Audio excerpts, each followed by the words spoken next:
पाकिस्तान रु अनेक गुड़ी एमिति खबर सामना को आसुची जहाँकि आपण शुणिले हस्त लगे। पाकिस्तान रो प्लेयर कर खेल देखी सीधा सख भाव में पाकिस्तानी माने मध्य खुशी होउतिले।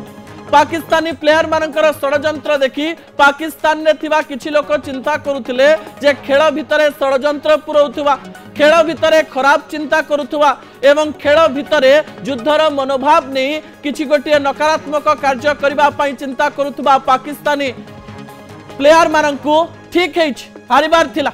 जेते परिश्रम करथिले भी, जेते षडयंत्र करथिले भी, जेते प्लान करथिले भी शेष रे हारिबा पई ही पड़े। नकारात्मक शक्तिर एक असूल रही। प्रथमरु अहंकार रे से माने फाटी पड़ती, निजर कर्म को नहीं से माने बाहा करती, किंतु शेष रे सत्यर ही विजय हुए। आपण मिछ को जेते लुचई रखी पारंतु, आपण पछरे जेते षडयंत्र करि पारंती, जन को हैरान करबा पाई, जन को खराब परिस्थिति रे पकेइबा पाई, गोटिए देशर लोकन को मारिबा पाई जेते षडयंत्र करि थाई पारंती, गोटिए तृतीय नयन विश्वर शक्ति रे रहिछि जहा सठिक समय रे जवाब दिए।